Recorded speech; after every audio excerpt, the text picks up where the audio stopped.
गोविन्द हरे मुरारे, हे नाथ नारायण वासुदेव।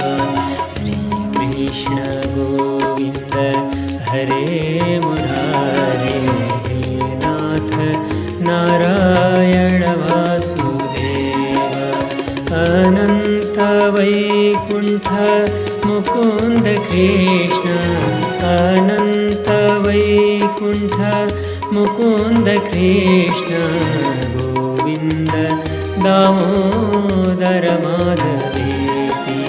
श्रीकृष्ण गोविन्द हरे मुरारे, हे नाथ नारायण वासुदेव, हे नाथ नारायण वासुदेव, हे नाथ नारायण वासुदेव। सुखदेव स्वामीजी बताउनुहुन्छ, राजन अब तपाईँलाई म चन्द्रवंशी राजाहरूको वंश विस्तारलाई बताउँछु। अथात श्रूयतां राजन् वंशः सोमस्य पावनः, यस्मिन्नैलादयो भूपा कीर्त्यन्ते पुण्यकीर्तयः। अत्यन्तै बलशाली राजाहरू हुनुभयो, धर्मात्मा राजाहरू, जुन चन्द्रवंशमा भगवान नारायणबाट ब्रह्मा, ब्रह्माबाट अत्रि, अत्रिबाट चन्द्रमा हुनुभयो। चन्द्रमा की पत्नी तारा थिइन्।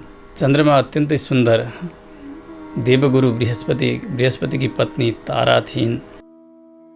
तारालाई चन्द्रमाले हरण गरी लिएर जान्छन्।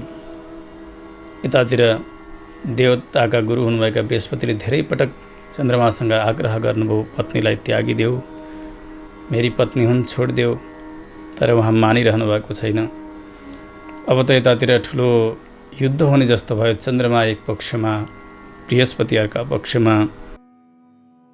शुक्राचार्य चन्द्रमाका पक्षमा आउनुभयो असुरहरूलाई साथमा लिएर, यता इन्द्र देवताहरूलाई साथमा लिएर बृहस्पतिका पक्षमा। स्वयं भगवान शङ्कर पनि आउनुभएको थियो बृहस्पतिका पक्षमा। महान युद्ध भयो।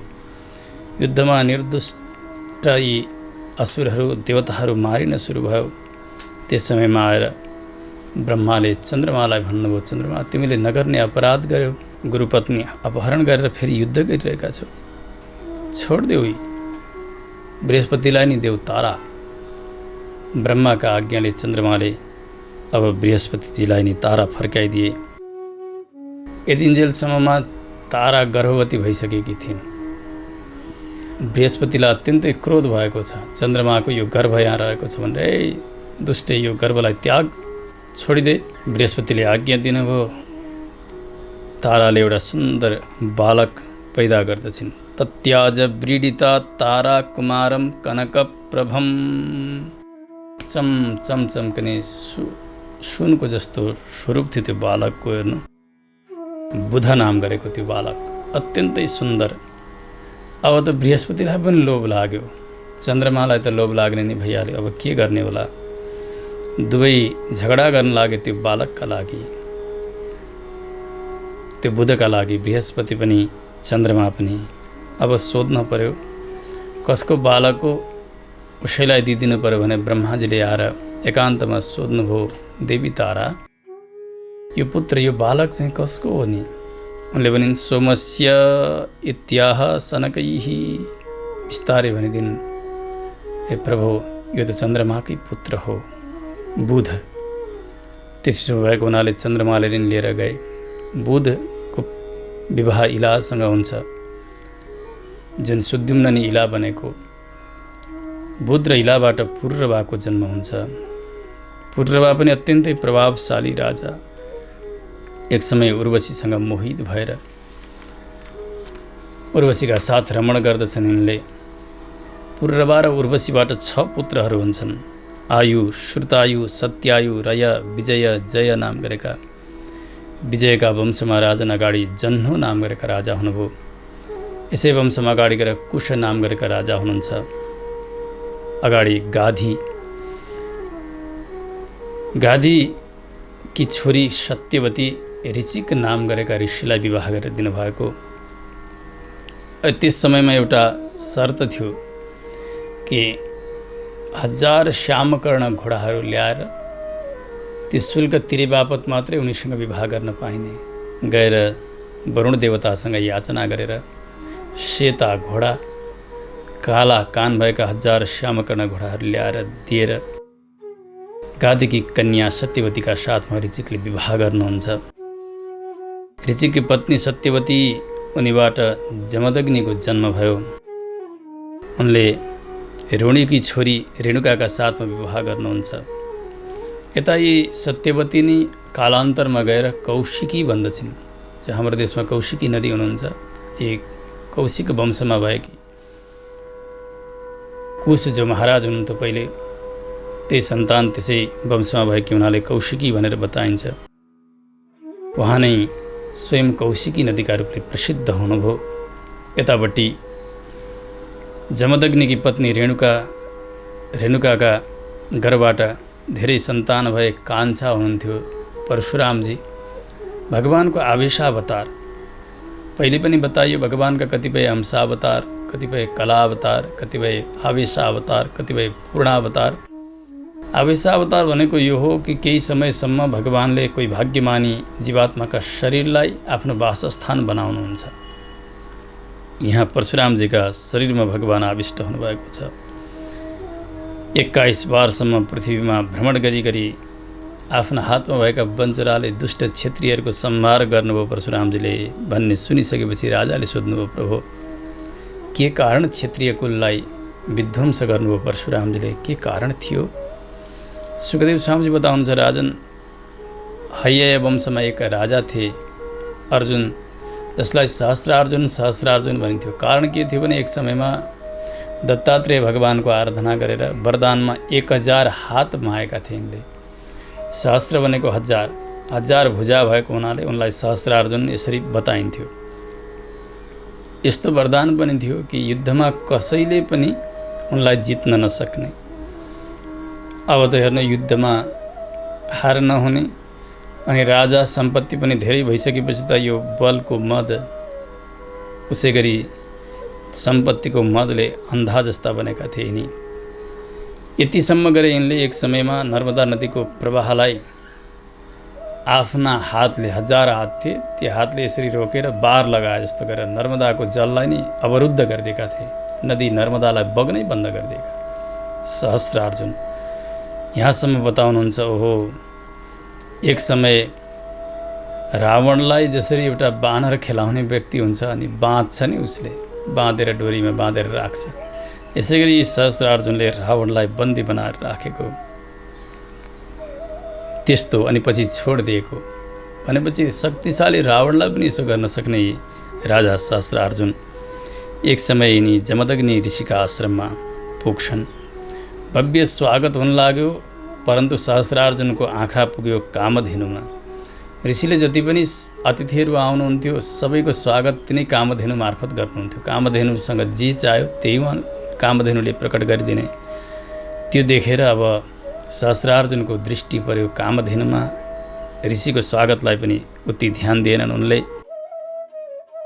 बलाद त्यो कामधेनु अपहरण गरेर लिएर जान लाग्दछन्। लिएर जाँदैछन्, यी कामधेनु रुन्छन्, कराउँछन्। ऋषिको आश्रमबाट जाने समयमा केही गर्न सक्नु भएन गादीले। केही समय भयो, यतापट्टि आइपुग्नुभयो परशुरामजी र भन्नुभयो, बाबु यसरी राजाले कामधेनु हरण गरेर लिएर गएका छन्, केही त उपाय गर तिमीले। अत्यन्तै क्रुद्ध हुनुभयो परशुरामजी। हातमा त्यो वञ्चरो लिएर हुङ्कार गरेर युद्धका निमित्त जानुहुन्छ। विशाल युद्धको वर्णन यहाँ गर्नुभएको छ। महाभारतमा त यस्तो विचित्रको युद्धको चर्चा छ। हेर्नु, सहस्रार्जुन उनका त्यो भारी सेना सबैलाई त्यही वञ्चराद्वारा समाप्त पार्नुभयो। स्वयं सहस्रार्जुन आए, उनका 1000 हात थिए। त्यो 1000 हातबाट एकैपटक 500 बाण छोड्थे, परन्तु ती बाणहरू सहित ती हातहरूलाई तिनै वञ्चराले छप्पाछप मानव ठुलो हाँगा भएको रुखका हाँगा छासे जस्तो गरिकन परशुरामजीले सबै छेदन गरिदिनु भयो। उनको शिर पनि काटेर फ्याँकिदिनु भयो। कामधेनुलाई फेरि पुनः आश्रममा लिएर आउनुहुन्छ। पिताजीले सोध्नुभयो, कसरी लिएर आयो उनलाई? परशुरामजीले भन्नुभयो, यस्ता दुष्टलाई मैले मारेर यी कामधेनुलाई लिएर आएँ। पिताजीले भन्नुभयो बाबु तिमीले नगर्ने अपराध गर्यौ, राजा हुन् नि, राजा भनेका सर्वदेवमय हुन्छन्, राजाका शरीरमा सम्पूर्ण देवताहरू बसेका हुन्छन्, त्यसो हुनाले तिमीले अब यो प्रायश्चित्त गर्नुपर्छ। परशुरामजीले भन्नु पिता मैले के प्रायश्चित्त गर्नुपर्छ यसका लागि? ऋषिले भन्नुभयो भगवत स्मरण, भगवानको चिन्तनभन्दा अर्को उत्तम प्रायश्चित्त केही हुनै सक्दैन। त्यस कारणले तीर्थ संसेवया चाम्भो जह्यङ्गाच्युत चेतना, यो मन भगवानमा समर्पण गरेर भगवत चिन्तन गर्दै गर्दै तीर्थयात्रा गर, कालान्तरमा तिमी पवित्र हुनेछौ। परशुरामजीले तथास्तु भन्नुभयो। पिताजीका चरणमा वन्दना गर्नुहुन्छ। 1 वर्षसम्म पृथ्वीमा अब तीर्थाटनका निमित्त निस्कनुभयो, जानुभयो। धेरै समय बित्यो, वर्ष दिन करिब बितिसकेपछि आउनुभयो आश्रममा। यता के भयो भने एक दिन परशुरामजीकी माता रेणुका जल लिनका निमित्त भनेर नदीमा जानुभएको, गङ्गाजीका तटमा पुग्नुभएको थियो। यसो जानुभएको, त्यहाँ गन्धर्वराज चित्ररथे धेरै धेरै युवती अप्सराहरूका साथमा जल विहार गरिरहेका। रेणुका धेरै समयसम्म त्यो जलविहार हेरेर लट्ठ परेर रहन लाग्नुभयो, मोहित हुनुभयो। समय बितेर गएको थियो, बेलैमा जल लिएर आउनुपर्ने। हतार हतार घडामा जल लिएर रेणुका आउनुभयो। आश्रममा आउने बित्तिकै जमदग्नि अत्यन्तै क्रुद्ध भएर सोध्नुभयो किन यति विलम्ब गरिस्? सत्य सत्य बताउनुभयो रेणुकाले। यस्तो देखेँ म उहाँ गरेँ। हे यहाँसम्म त अपराध गर्छेछ कि? यति रिसाइरहनु भएको थियो जमदग्नि। सबै पुत्रहरूलाई भन्नुभयो हे पुत्र हो, यस्तै दुष्टलाई मार, दुष्ट आचरण भएकी नारीलाई मार्दाखेरि अपराध लाग्दैन। कसैले स्वीकार गरेनन्, आफ्नी आमालाई कसले मार्दथे र? परन्तु पिताजीको प्रार्थना, उहाँको आज्ञा परशुरामजीले मान्ने हुनुभयो। मातालाई अनि ती नमान्ने आफ्ना दाजुभाइहरू जो थिए ती सबैलाई पनि समाप्त पार्नुभयो। पिताजी प्रसन्न हुनुभयो अनि भन्नुभयो बाबु तिमीले यो मेरो आज्ञा स्वीकार गर्यौ, म प्रसन्न छु, भन के चाहन्छौ वरदान? परशुरामजीले हात जोडेर भन्नुभयो पिताजी यस्तो वरदान दिनुहोस्, यी मरेकी मेरी आमा अनि यी दाजुहरू जो मरेका छन् यी सबै फेरि बाँचुन्, एउटा वरदान। अनि यो रहस्य कसैले पनि नजानुन्, 2 वरदान माग्नुभयो। तथास्तु भन्नुभयो। पिताजीको आज्ञा पालन पनि भयो। अब फेरि यिनीहरू उठे जागे, फेरि यिनीहरूलाई परशुरामले मारेको भन्ने थाहा पनि भएन। सबै जस्ताको तस्तै हुन्छन्, यस प्रकारका हुनुहुन्थ्यो परशुरामजी। यता सहस्रार्जुन त मरे, उनका पुत्रहरू थिए, उनीहरू अत्यन्तै रिसाएका छन्। एक समय परशुरामजी भाइहरू दाजुहरूका साथमा बाहिर जानुभएको थियो आश्रमदेखि। यता जमदग्नि अग्निशालामा बसेर हवन गर्दै हुनुहुन्थ्यो। त्यसै समयमा आएर ती सहस्रार्जुनका पुत्रहरूले जमदग्निको शिर छेदन गरिदिन्छन्। रेणुका चित्कार गरेर रुन लाग्नुभयो, हे राम कहाँ छौ, कहाँ छौ, छिटै आऊ, पिताजीलाई यसरी दुष्टहरूले मारे। माताजीको रोदन सुनेर दौडिँदै आउनुभयो परशुरामजी। थाहा भयो कि पिताजीको शिर छेदन गरेका छन् यिनीहरूले, सहस्रार्जुनका पुत्रहरू हुन् भन्ने थाहा पाएपछि माहेश्वतीपुरमा जहाँ राजधानी थियो उसको त्यहाँ गएर आक्रमण गर्नुहुन्छ। तिनीहरूका पनि जति पनि शिर थिए सबैलाई छप्पा छप काट्नुभयो। त्यति मात्र होइन, जो क्षेत्रीय चाहिँ दुष्ट स्वभावका थिए ती सबलाई अब म यो पृथ्वी क्षेत्रीयहीन बनाउँछु भन्ने सङ्कल्प गरेर परशुरामजी हातमा वञ्चरो लिएर 21 पटक पृथ्वीको भ्रमण गर्दै दुष्टहरूलाई मार्दै जान लाग्नुभयो। कुरुक्षेत्रमा समन्त पञ्चक नाम गरेको क्षेत्र छ, त्यहाँ रगतका 5 तलाउहरू बनेका छन्। यी सबै दुष्ट क्षेत्रीयहरूका रगत भगेर बनेका ती तलाउहरू, कुण्डहरू हुन्। यता आउनुभयो आश्रममा। पिताजीको धड एकपट्टि लडिरहेको छ, शिर अर्कापट्टि। फेरि त्यो दुईलाई नै जोडिदिनु भयो र पितालाई फेरि जीवित गर्नुहुन्छ। यस प्रकारले यो वंश पनि खुब बढिरहेको छ। भगवानका अंशावतार परशुरामजी। यता महाराज गाधी अत्यन्तै तेजस्वी हुनुहुन्थ्यो। उहाँबाट अर्का पुत्र हुनुभयो परम तेजस्वी विश्वामित्र पनि गाधीकै सन्तति हुनुहुन्छ। सत्यवती पनि भएको हुनाले विश्वामित्र र सत्यवती दाजु र बहिनी हुनुहुन्छ। तपोबलद्वारा उहाँ ब्राह्मण बन्नुभएको थियो। यति अनुष्ठान गर्नुभयो, यति तपस्या गर्नुभयो। उहाँका 100 भाइ पुत्र थिए। विश्वामित्रजीले शाप दिनुभयो आफ्ना आज्ञा नमान्नेलाई। कारण के थियो भने अजिकर्तका पुत्र सुनसेपलाई उहाँले ज्येष्ठ पुत्र बनाउन चाहनु भएको थियो। पुत्रहरूसँग भन्नुभयो यिनीहरू सबैले तिमीहरूले दाजु मान्नुपर्छ है यिनलाई। 50ले मानेनन्, 50ले माने, नमान्ने सबैलाई श्राप दिनुभयो। तिनीहरू 50 म्लेच्छ जातिका भए। अरू जो पिताजीका भक्त थिए तिनीहरूको वंश विस्तार भएर गयो। यी 50मै अनेक भेद भएको हुनाले कौशिक गोत्रमा अनेक भेद छन्। धेरै विशाल यो वंश बढेर जान्छ। पुर्रवाका पुत्र आयुका 5 पुत्रहरू हुन्छन्। नहुस, क्षेत्रवृद्ध, रजी, रम्भ, अनेना नाम गरेका। क्षेत्रवृद्धकै वंशमा अगाडि गएर सौनक हुनुहुन्छ। यसै वंशमा भगवान् धन्वन्तरी पनि अवतार ग्रहण गर्नुहुन्छ। नहुसका 6 पुत्रहरू थिए। यति, ययाति, सम्याति, आयति, बियति अनि कृति नाम गरेका। यति नाम गरेका यी पुत्रले, नहुसका पुत्रले राज्य चाहनु भएन। दोस्रो हुन्थ्यो ययाति, उहाँलाई राजा बनाइयो। एक समय के भएको थियो भने दानवहरूका राजा थिए वृषपर्वा नाम गरेका। उनकी छोरी थिइन् शर्मिष्ठा। शुक्राचार्य हुनुहुन्थ्यो आचार्य दानवहरूका। शुक्राचार्यकी छोरी थिइन् देवयानी नाम गरेकी। एक समय सरोवरमा गएर धेरै सखी सहेलीहरूका साथमा शर्मिष्ठा, देवयानी सरोवरमा स्नान गर्नलाई भनेर निस्कन्छन्। जलक्रीडा गरे। सबैले वस्त्र उतारेर यसो तटमा राखेका थिए। निर्वस्त्र भएर स्नान गर्दै थिए। त्यसै समय भगवान् शङ्कर पार्वतीजीका साथमा त्यही मार्ग गरेर कतै जान लाग्नुभयो। भगवान् शङ्करलाई देखेर लज्जाए सबै उठे र आफ्ना वस्त्र लगाउँछन्। परन्तु त्यो हडबडीका समयमा शर्मिष्ठाले नियतपूर्वक होइन, नजानेर हतार गर्दा देवयानीको वस्त्र लगाउन पुग्छिन्। गुरुपुत्री देवयानीको। अब यता लगाइन त केही भएन, एकछिन पछाडि भयो देवयानी अत्यन्तै रिसाइरहेकी छन्। सबैले आफ्नो आफ्नो वस्त्र लगाए, परन्तु शर्मिष्ठाले आफ्नै कपडा लगाइदिएकी छन्। अब यतातिर देवयानीले शर्मिष्ठालाई गाली गर्दै भन्छन्, अहो निरीक्षताम् अस्यादास्याः कर्मेषां प्रतम अस्मद्धार्यं धृतवती सुनीव हविरध्वरे। जसरी यज्ञ गर्नका लागि तयार गरेको हवन गर्न राखिएको त्यो द्रव्यलाई कुत्ताले हरण गरेर लिएर जान्छ। आज त्यस्तै भयो। अघि कहाँ कि म उत्तम कुल ब्राह्मण कुलमा जन्मिएकी गुरुपुत्री, आज यो एउटी क्षेत्रीयाणी मेरो वस्त्र धारण गर्ने कस्तो नचाहिँदो काम गरे कि यसले। शर्मिष्ठाले पनि गाली दिएन। अरे भिखारिनी, हाम्रा घरमा ढुकुवा जस्तो भएर बसेकी छिस् अनि फेरि म राजकुमारीलाई त निन्दा गरिरहेकी छिस्।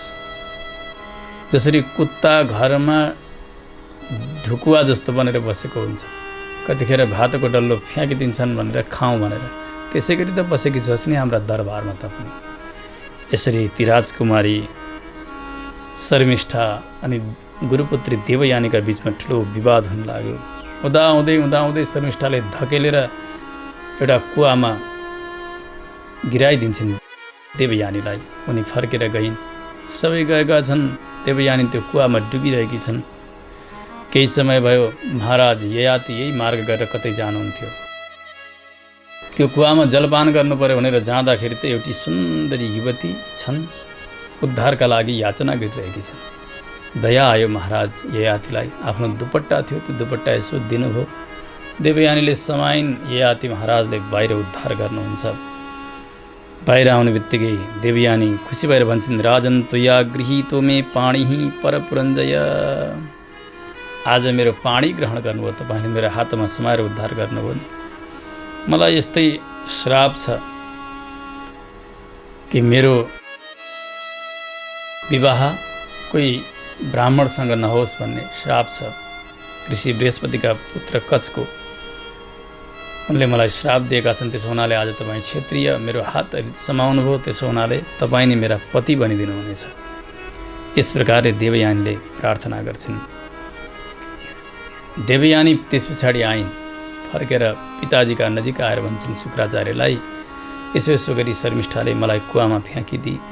शुक्राचार्यलाई पनि अत्यन्तै रिस उठ्यो अनि यो पौरोहित्य कर्मप्रति पनि अत्यन्तै घृणा जागेर आयो। हेर यस्ता दुष्टका यहाँ बसेर अनि यस प्रकारको अपमान खेपेर बस्नुभन्दा जानै ठिक होला भनेर देवयानीलाई साथमा लिएर शुक्राचार्य नगरबाट बाहिर जाँदै हुनुहुन्थ्यो। थाहा भयो वृषपर्वा महाराजलाई, हो गुरुले छोडेर जानुभयो। गुरुले त्यागिसकेपछि हेर्नु व्यक्तिको सम्पूर्ण ऐश्वर्य कीर्ति सबै प्रकारको बल समाप्त हुन्छ। जब आचार्यले त्यागिदिनुहुन्छ, गुरुद्वारा त्यक्त शिष्यको कुनै गति काहीँ हुँदैन, संसारमै ऊ तेजहीन बनेर जान्छ। वृषपर्वा ज्ञानी थिए हेर्नु, दौड्दै गएर चरणमा पर्दछन्, पुकार गर्दछन्, गुरुदेव हजुर नजानुहोस्। त्यसैमा शुक्राचार्यले भन्नुभयो मेरी छोरी देवयानीले जे चाहेकी छिन् त्यो तपाईँले पुरा गर्नुपर्छ, अन्यथा म फर्केर जान्न। वृषपर्वाले भने ठिक छ, त्यो सबै पुरा गर्छु मैले, परन्तु हजुरले यो नगरलाई छोडेर नजानुहोस्। गुरुलाई फर्काएर लिएर आउने क्रम भयो। देवयानीले भने मेरो यस्तो इच्छा छ, पिताजी सुन्नुहोस्, मेरो विवाह जसका साथमा हुन्छ, जहाँ म जान्छु त्यहाँ यो शर्मिष्ठाले नोकरानी बनेर जानुपर्नेछ, सेविका बनेर जानुपर्नेछ। अब यी गुरुपुत्री थिइन् देवयानी, राजकुमारी थिइन् शर्मिष्ठा। अब राजकुमारीले नोकरानी बनेर जानुपर्ने स्थिति आयो। वृषपर्वाले स्वीकार्नुभयो, शर्मिष्ठाले पनि तथास्तु भनिदिन्। यो अपचारबाट बाँच्नु पर्यो, मैले गुरुपुत्रीलाई यस्तो अन्याय गरेँ। त्यस बेला यस्तो हुन्थ्यो हेर्नु, आजकल भएदेखि यी सबै कुराहरू कसले मान्थे र, परन्तु आज धर्मका निमित्त उनले देवयानीको दासी बन्न स्वीकार गरिन्, राजकुमारी भएर पनि। समय भयो, ययाति महाराजका साथमा देवयानीको विवाह भयो। शर्मिष्ठालाई सेविका बनाएर पठाइएको छ, उहाँ गएर सेवा गर्छिन् नोकरानी जस्तो भएर। समय हुँदै गयो, महाराज यी ययाति देवयानीसँग पनि प्रेम गर्नुहुन्थ्यो, यी शर्मिष्ठासँग पनि। हुँदै गयो अब त देवयानी मात्रै गर्भिणी होइन, शर्मिष्ठा पनि गर्भिणी भइन्। देवयानीबाट 2 पुत्र हुन्छन्, यदु र तुर्वसु नाम गरेका। शर्मिष्ठाबाट द्रुह्यु, अनु, पुरु नाम गरेका 3 पुत्रहरू हुन्छन्। शर्मिष्ठा गर्भवती भएकै बेलामा देवयानी यति रिसाइन्, राजालाई छोडेर पिताजीका घरमा आएर भनिन्, पिताजी यो दासी भएर गयो कि उहाँ पनि ऊ फेरि महारानी नै बन्न चाहन्छ, यसो नगर्ने काम गरी। शुक्राचार्यलाई अत्यन्त रिस उठ्यो। एउटी सेविकालाई पनि पत्नी व्यवहार गर्ने ययाति, यिनलाई श्राप दिनु पर्यो भनेर शुक्राचार्यले श्राप दिनुभयो। जाऊ तत्काल यति स्त्रीमा आसक्त तिमी वृद्ध भइजाऊ। शुक्राचार्यको श्रापले ययाति महाराज तुरुन्तै वृद्ध हुनुभयो। अब त आपत्ति भयो, यी युवतीहरू हुँदैछन्, यी पत्नीहरू, आफू भने बुढो। छोराहरूसँग ययाति महाराजले भन्नुभयो, हे पुत्र हो, मलाई अझै पनि यो कामना सिद्धिएको छैन विषय भोग गर्ने, त्यसो हुनाले मलाई तिमीहरूको यौवन दिएर मलाई पनि युवा बनाइदेऊ न, कसले दिन्छौ? धेरै कुराहरू गरेर पिताजीले प्रार्थना गर्नुभयो। यदुले भन्नुभयो, पिताजी ठिकै हो हजुरको कुरा, परन्तु यो युवा बनेर फेरि विषय भोग गरेर के लाभ छ तपाईँलाई? अर्को कुरा फेरि हामी अहिले युवा बन्दै हजुरलाई यो यौवन दिइसक्ने बित्तिकै जसले दिएको ऊ बुढो बन्नुपर्छ, त्यस कारणले यो त ठिक भएन, बुढो भएर बाँच्न त सकिन्न, त्यस कारणले म चाहिँ दिन्न। अरूहरूलाई पनि सोध्नुभयो, अरू कसैले पनि पिताजीलाई यौवन दिन चाहेनन्, परन्तु पुरु नाम गरेका पुत्र थिए। उनले भने, पिता कोनु लोके मनुष्येन्द्र पितुरात्मकृतः पुमान् प्रतिकर्तुं क्षमो यस्य प्रसादात् विन्दते परम। को त्यस्तो आज्ञाकारी पुत्र होला जसले पिताले दिएको आज्ञालाई पालन नगरोस्?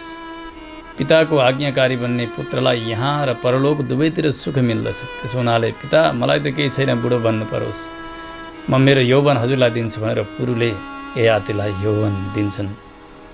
अब त हेर्नु,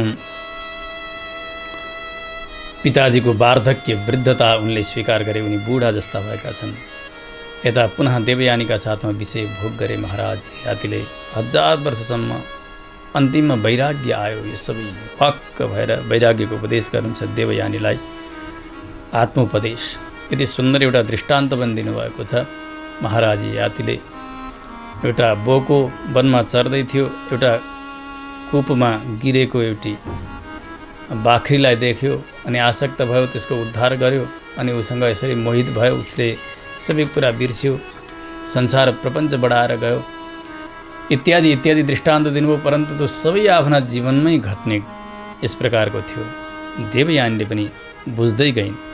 सारमा महाराज ययातिले भन्नुभयो, न जातु कामः कामानाम् उपभोगेन साम्यति हविषा कृष्णवर्तमेव भूय एवाभिवर्धते।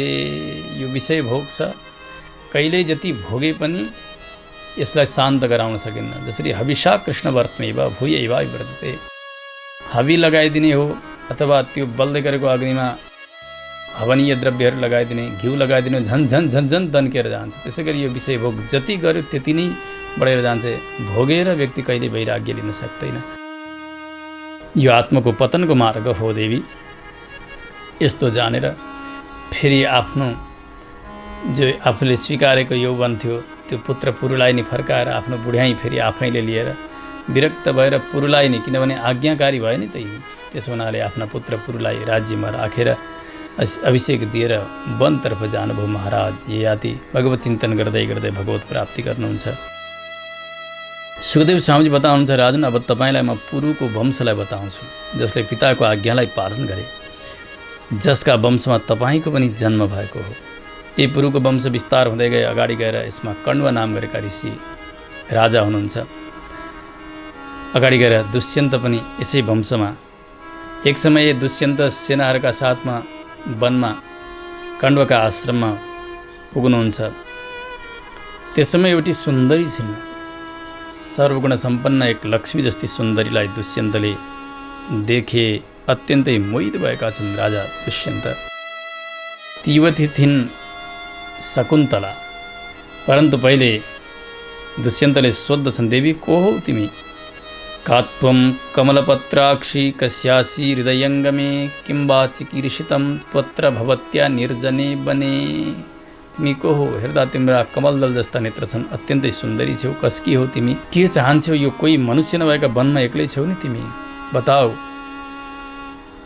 मलाई यसो हेर्दाखेरि लाग्दछ तिमी कोही राजाकी छोरी हो। व्यक्तम राजन्यतनयाम वेदिमी अहम। कोही त्यस्ता बलशाली क्षत्रियकी कन्या हो तिमी, मलाई त्यस्तो लाग्दछ। को हो बताऊ त? शकुन्तलाले भनिन्, म विश्वामित्रकी छोरी हुँ, मेनकाका गर्भबाट जन्मेकी हुँ। एक समय मेनका विश्वामित्रको तपस्या भङ्ग गर्नका निमित्त आइन्। उनका गर्भबाट विश्वामित्रका सन्ततिका रूपले म जन्मेकी हुँ। केही छैन हे कमलनयन, यहीँ बस्नुहोस् हजुर। यो आतिथ्य स्वीकार गर्नुहोस्। या निवारद्वारा बनिएको यो वन्य भोजन छ, यो तपाईँ स्वीकार गर्नुहोस्। जतिन्जेल तपाईँलाई इच्छा छ यस आश्रममा बस्नुहोस्। आश्यताम हेरबिन्दाक्ष गृह्यताम अर्हणम चनः भुज्यताम सन्ति निवारा उच्यताम यदि रोचते। यहीँ रहनुहोस्। अब दुष्यन्त मोहित भइरहेका छन्। देवी, तिमी कुशीको वंशमा जन्मिएकी रहेछौ। त्यसो हुनाले तिम्रा यी बाणी छन् नि, तिम्रा कुलोचित बाणी हुन्। तिम्रा पूर्वजहरू सबै यस्तै धर्मात्मा भए, यस्तै मिठो बाणी बोल्दथे, यसै गरी अतिथिहरूको सत्कार गर्दथे। यो स्वाभाविक हो, तिमीले पनि गरिरहेकी छौ।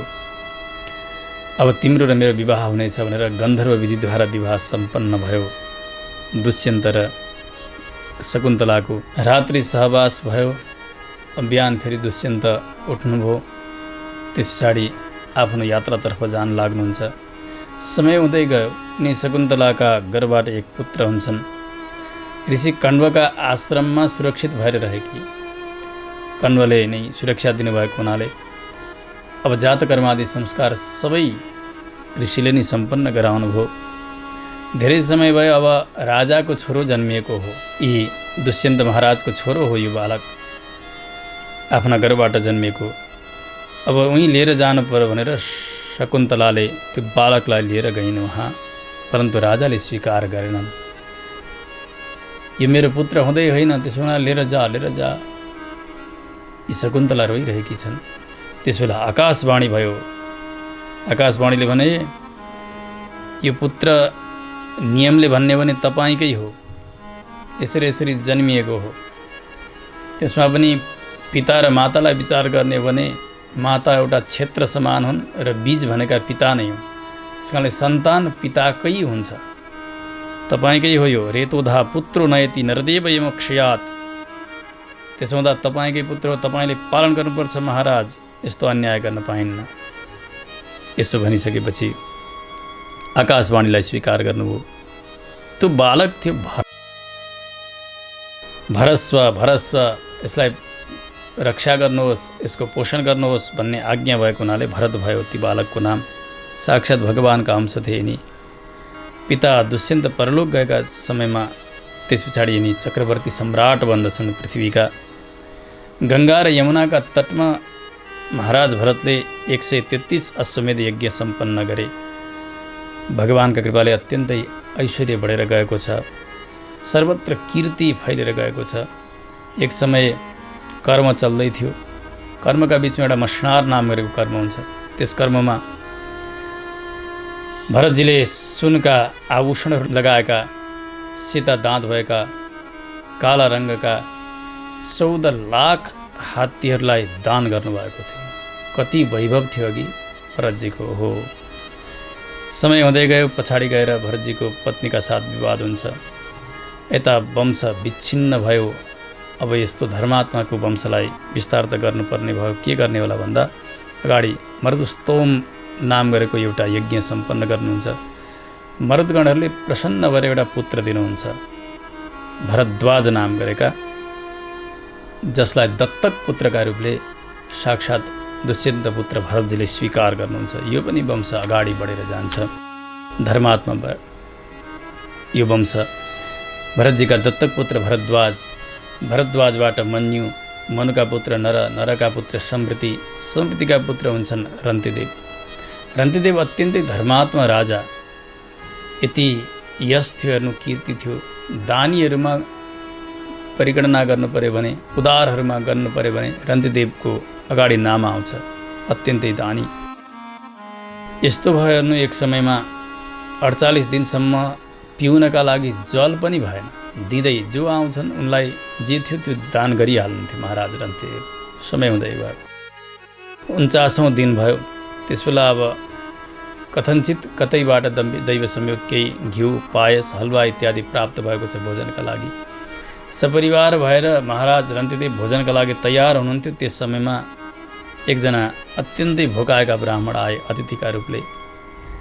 त्यो जो भोजन थियो त्यो भोजन ब्राह्मणलाई दान गर्नुभयो। ब्राह्मण त खुसी भएर आशीर्वाद दिएर जान्छन्। केही अलिअलि बाँकी रहेको थियो, त्यो भोजनका लागि तयारी भइरहेका बेलामा फेरि एउटा शूद्र भिक्षु आउँछ माग्नका लागि, उसलाई पनि दिनुभयो। त्यसलाई दिइसकेर केही दिएर अलिकति बाँकी रहेको थियो।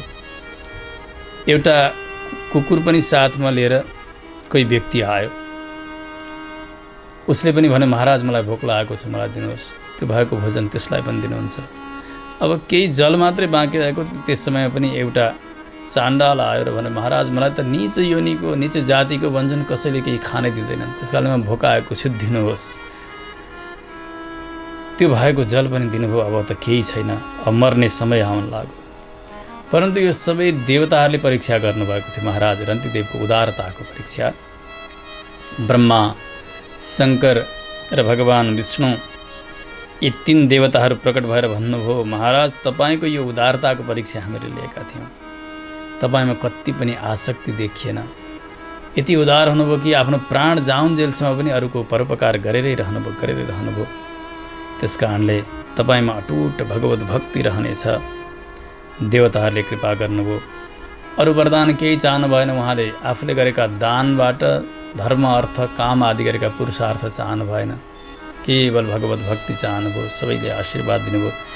भगवान वासुदेवमा यस्तो प्रगाढ प्रेम बन्दै गयो। महाराज रन्तिदेवको निष्प्रिय भएर संसारमा विचरण गर्नुहुन्छ। अन्तिममा भगवत धामलाई प्राप्त गर्नुहुन्छ। यस्ता उदार राजाको चरित्र पनि यहाँ बताउनुभयो। सुखदेव स्वामीजी भन्नुहुन्छ, राजन भरद्वाजजीका पुत्र हुनुहुन्थ्यो मन्यु। उहाँका वंशमा अगाडि गएर शरद्वान नाम गरेका हुनुभयो। एक समय यी शरद्वानले उर्वशीलाई देख्नुहुन्छ। अत्यन्तै सुन्दरी, मोहित भएर वीर्यस्खलन भयो। त्यो वीर्यबाट एक पुत्र र एक पुत्री जन्मन्छन्। एक समय महाराज शन्तनु मृगाटनका निमित्त वनमा जानुभएको थियो। यी एक बालिका र बालक दुवैलाई देख्नुभयो। दयाले लिएर आउनुहुन्छ दरबारमा। यी पुत्र थिए साक्षात् कृपाचार्य र ती कन्या थिइन् कृपी, द्रोणाचार्यकी पत्नी। यिनीहरूको पनि वंश अगाडि बढेर जान्छ। मन्युकै वंशमा अगाडि गएर द्रुपद नाम गरेका राजा हुन्छन्। अनिबाट द्रौपदी, एक कन्या अनि धृष्टद्युम्न आदिका पुत्रहरू हुन्छन्। यही वंशमा अगाडि गएर बृहद्रथ नाम गरेका राजा हुन्छन्। उनकी दोस्री पत्नीका गर्भबाट एउटै शरीरका दुई भाग अलग अलग जन्मन्छन्। दुई भाग भए माताजीले लगेर फ्याँकिदिन्, यस्तो आधा आधा अंशको जन्मियो भनेर। एउटी जरा नाम गरेकी राक्षसीले आएर जीव जीव बाँच बाँच भनेर ल्याएर त्यसलाई सन्धान गरिदिए, जोडिदिए। जराले जोडिदिएकी हुनाले यसबाट जरा सन्ध बन्यो, त्यो बालक बाँच्यो। मन्युका वंशमा अगाडि गएर सम्वरण नाम गरेका राजा हुनुहुन्छ, अत्यन्तै धर्मात्मा राजा। सूर्यकी छोरी तपतिका साथमा विवाह हुन्छ सम्वरणको। सम्वरण र तपतिबाट साक्षात् महाराज कुरुको जन्म हुन्छ। सुखदेव स्वामी बताउनुहुन्छ, कुरुका पुत्र जन्नु, यसैका वंशमा अगाडि गएर सन्तनु हुनुभयो। सन्तनुकी पत्नी गङ्गाबाट परम भागवत भीष्म पितामहको जन्म भयो, नैष्ठिक ब्रह्मचारी भीष्म। सन्तनुकी अर्की पत्नी दासराज कन्या, जो उपरिचर बसु र माछाबाट जन्मेकी थिइन्। नि यी दासराज कन्याबाट दुई पुत्रहरू हुन्छन् महाराज सन्तनुका, एउटा चित्राङ्गद, अर्का विचित्र वीर्य। चित्राङ्गदै नाम गरेको एउटा गन्धर्वले चित्राङ्गदलाई एक समय मारिदिन्छ। उनबाट केही सन्तान भएन। अनि यतातिर यी दासराज कन्या जो छिन्, यिनै दासराज कन्या जसको नाम सत्यवती हो, यिनका गर्भबाट मेरा पिता व्यासजीको जन्म भयो राजन। सन्तनुका दोस्रा पुत्र विचित्र वीर्य, तिनले काशीराजकी दुई कन्याहरू राजकुमारी अम्बिका र अम्बालिका साथमा विवाह गर्दछन्। भीष्मले स्वयंवरमै हरण गरेर ल्याइदिनु भएको थियो। विचित्र वीर्य यी दुई पत्नीमा यति आसक्त भए, यति भोगी बने, यिनलाई राजयक्ष्मा नाम गरेको रोग लाग्यो। युवा अवस्थामै रोगले ग्रस्त भएर यिनी मर्दछन्, सन्तान भएन नभ।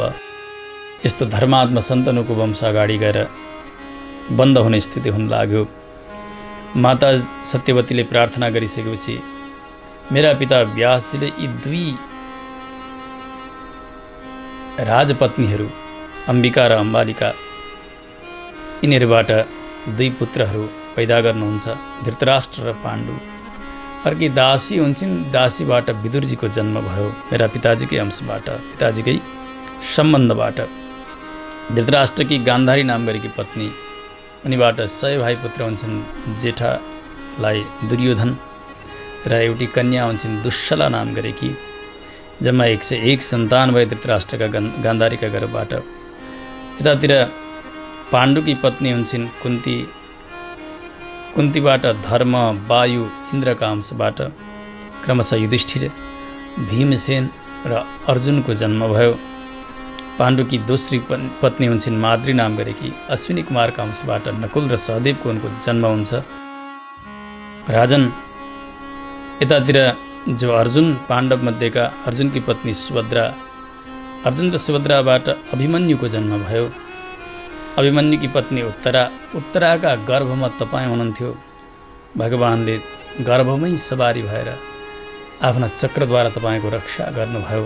त्यस्ता भाग्यशाली हुनुहुन्छ तपाईँ, जसले गर्भमै भगवानको दर्शन गर्नुभयो। महाराज, तपाईँको जन्म भयो उत्तराका गर्भबाट। तपाईँका पुत्रहरू जन्मेजय आदि गरेका 3 छन्। जन्मेजयका वंशमा अन्तिममा राजा क्षेमक हुनेछन्। यो वंश पनि यसरी विस्तार भएर जानेछन्। सुखदेव स्वामी बताउँछ, राजन, ययातिका पुत्र अनुका वंशमा अगाडि गएर रोमपाद नाम गरेका राजा। यहाँ प्रसङ्गात जो पाण्डवहरूका आफ्ना पत्नीहरू थिए, उनीहरूबाट जन्मेका सन्तानहरू छन्। ती सन्तानको पनि चर्चा यहाँ आएको छ। यद्यपि यसको विस्तृत अगाडि विवरण छैन। यसको अर्थ यो हो कि जति पनि यी पाण्डवका अरू सन्तानहरू थिए, जसरी यतातिर द्रौपदीका गर्भबाट जन्मिएका शिर छेदन गरेर अश्वत्थामाले समाप्त पारिदिए, आफ्ना पत्नीबाट जन्मिएका पाण्डवका जति पनि सन्तानहरूको यहाँ वर्णन आउँछ। यी सबै महाभारतका युद्धमा प्रायः सबै नै समाप्त भए भनेर बुझ्नुपर्छ। सुखदेव स्वामीजी बताउनुहुन्छ, राजन, जो रोमपाद यातिनन्दन अनुका वंशमा अगाडि हुनुभयो, अगाडि गएर यसै वंशमा जयद्रथ हुन्छन्, अगाडि अतिरथ नाम गरेका, अनि एउटा बाकसमा त्यो कर्ण नाम गरेको त्यो बालक, जसलाई कुन्तीले सूर्यको आराधना गरेर युवती अवस्थामै पाउनु भएको थियो, त्यो लगेर गङ्गाजीमा विसर्जन गर्नुभएको थियो। खेल्दै गर्दाखेरि ती अतिरथले त्यो बाकससहित त्यो कर्णलाई प्राप्त गर्दछन्। सन्तानहीन ती अतिरथ त्यो बालकलाई नै आफ्नो पुत्रका रूपले स्वीकार गरे। त्यसकारणले अतिरथले कर्णलाई आफ्नो पुत्र मान्दथे। तपाईँलाई म ययातिका जेठा पुत्र जो यदुको वंश वर्णनलाई सुनाउँछु, सुन्नुहोस्, जहाँ साक्षात् भगवानको श्रीकृष्ण अवतार भयो। यदुका वंशमा अगाडि गएर मधु, ए वंशमा अगाडि गएर वृष्णि आदि गरेका हुन्छन्। यदुको वंश भएको हुनाले यादव, वृष्णि वंश भएको हुनाले वृष्णि वंश, त्यसै गरी मधुको वंश भएको हुनाले माधव इत्यादि वंशद्वारा यो वंशलाई जानिन्छ। त्यसकारण काहीँ माधव, काहीँ यादव वंश, काहीँ वृष्णि वंश इत्यादि प्रसङ्गात आउँछ। कुनै पनि वंशमा भएका जो अलिक पराक्रमी धार्मिक त्यस्ता राजाहरू भयो भने तिनै राजाका नामबाट त्यो वंश चिनिन्छ, त्यति मात्र हो। अगाडि यही वंशमा विदर्भ नाम गरेका राजा हुनुहुन्छ। अगाडि वंश विस्तार हुँदै गयो, सातोत नाम गरेका राजा, सातोतका वंशमा अगाडि गएर आहुक हुनुहुन्छ। आहुकका दुई पुत्रहरू देवक र उग्रसेन नाम गरेका, देवकका देवकी आदि गरेका 7 कन्याहरू, जसको विवाह वसुदेवजीका साथमा भयो। उग्रसेनका कंस आदि गरेका 9 पुत्रहरू हुन्छन्। कंस अत्यन्तै दुष्ट थियो। यता वृष्णिका पुत्र चित्ररथ, अगाडि गएर यही वंशमा सुर नाम गरेका राजा हुन्छन्। सुरकी पत्नी मारिसा गर्भबाट वसुदेव आदि गरेका 10 पुत्रहरू हुन्छन्। वसुदेवजीको जन्मका समयमा आकाशमा देवताहरूले दुन्दुबी नाम गरेका बाजा बजाएका थिए, किनभने साक्षात् भगवानका पिताको अहिले जन्म हुँदैछ। त्यो मङ्गल सङ्केत देवताहरूले उस समयमा गरेका थिए। बाजा दुन्दुबी नाम गरेका आकाशमा बजेको हुनाले वसुदेवजीको नाम आनक दुन्दुभी यस्तो पनि रहेको छ। वसुदेवजीका 5 बहिनीहरू, एउटी पृथा जसको नाम कुन्ती हो, यी आदि गरेका छन्। कुन्तीकी बहिनी छिन् श्रुतदेवा, तिनको विवाह करुष देशका राजा वृद्ध शर्मासँग भएको छ।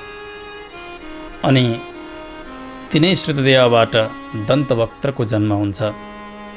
यता कुन्तीकी अर्की बहिनी श्रुतसभा, उनको विवाह चेदिराज दमघोषका साथमा हुन्छ। यता दमघोष र श्रुतसभाबाट शिशुपालको जन्म भयो। अत्यन्तै दुष्ट जन्मजात भगवान श्रीकृष्णसँग द्वेष गर्दथे यो शिशुपाल। वसुदेवकी अरू रोहिणी आदि गरेका पत्नीहरू पनि भए। रोहिणीका गर्भबाट बलराम आदि गरेका पुत्रहरू, देवकीका गर्भबाट कीर्तिमान, सुषेण, भद्रसेन, ऋजु, सम्वर्धन, भद्र, बलराम आदि गरेका 7 अनि 8औं सन्तानका रूपले साक्षात् भगवान श्रीकृष्णको अवतार भयो। छोरी हुनुभयो सुभद्रा नाम गरेकी। विवाह सम्पन्न भएको थियो वसुदेवजीका साथमा देवकी महारानीको। यति सन्तान विस्तृत हुँदै गए। भगवानले सबैलाई आनन्द दिनुभएको छ। बलरामजीका साथ पृथ्वीको भार हरण गर्नका निमित्त अनेक दुष्टहरूको संहार गर्नुभयो। यहाँ 2 श्लोकमा भगवानको श्रीकृष्ण चरित्रलाई संक्षेपमा गान गर्नुभएको छ सुखदेव स्वामीजीले। भगवान अत्यन्तै सुन्दर श्रृङ्गारले युक्त भएका, भगवानको आभूषण आदि पनि उति नै, भगवानको मुस्कुराहट उति नै आनन्द दिने, सबैलाई आनन्द दिएर भगवान रहनुभयो पृथ्वीमा। भगवान पिताजी वसुदेवजीका यहाँ जन्म लिएर उसै रात्रि गोकुलमा जानुहुन्छ। वहाँ गएर अनेक प्रकारका बाललीलाहरू भगवानले सम्पन्न गर्नुभयो। मथुरा जानुभयो, कंसलाई संहार गर्नुभयो, द्वारका निर्माण गर्नुभयो, अनेक दुष्टहरूलाई संहार गर्नुभयो भगवानले। कतिपय आफै, कतिपय बलरामजीद्वारा, कतिपय अरू माध्यमद्वारा पनि भगवानले पृथ्वीका भार भएका सबै दुष्टहरूलाई संहार गर्नुभयो। महाभारतको युद्धको बहानाद्वारा पृथ्वीका भार भएका सारा कौरवी सेनाहरूलाई पनि समाप्त पार्नुभयो।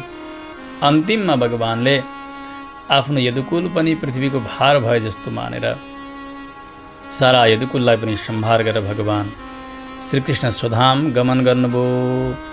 पृथिव्याः सबै गुरुभरं क्षपयन् कुरूणां अन्तः समुत्थकलिना युधि भूपचम्बः दृष्ट्या विधूय विजये जयमुद्विघोष्य प्रोच्योद्धवाय च परम समगात स्वधाम।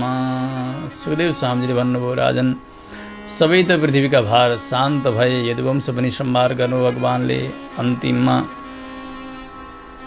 भगवानले उद्धवजीलाई साक्षात् आत्मतत्त्वको उपदेश गर्नुभयो, दिव्य ज्ञान प्रदान गर्नुभयो र भगवान आफ्नो लीलालाई स्मरण गरेर पुनः स्वधाम गमन गर्नुभयो। यहाँसम्मका पावन प्रसङ्गहरू 9 स्कन्दमा श्री सुखदेव स्वामीजीले राजर्षि परीक्षितजीलाई श्रवण गराउनुभयो। भगवानको अत्यन्तै संक्षेप श्रीकृष्ण चरित्रलाई सुनाएर 9 स्कन्द पूर्ण हुन्छ। हरि गोविन्द जय जय गोविन्द जय जय गोपाल जय जय गोविन्द जय जय गोपाल जय जय जय हो।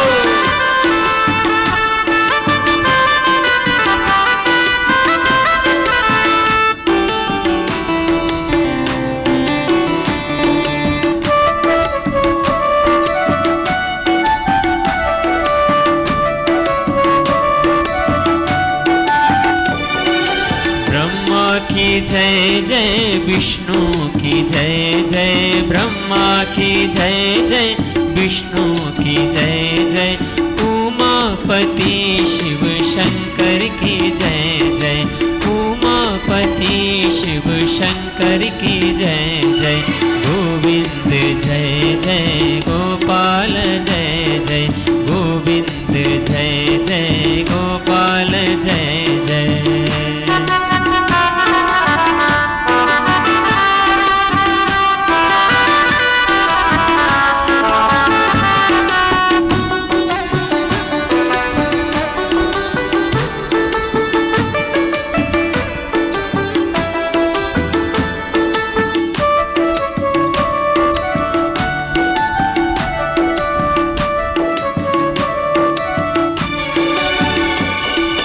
अस्मद्गुरु जय जय परम गुरु जय जय अस्मद्गुरु जय जय परम गुरु जय जय सर्वगुरु जय जय रामानुज जय जय सर्वगुरु जय जय रामानुज जय जय सर्वगुरु जय जय रामानुज जय जय सर्वगुरु जय जय रामानुज जय जय गोविंद जय जय गोपाल जय जय गोविंद जय जय गोपाल जय जय राधा रमण हरि गोविंद जय जय राधा रमण हरि गोविंद जय जय गोविंद जय जय गोपाल जय जय गोविंद जय जय गोपाल जय जय गोविंद जय जय गोपाल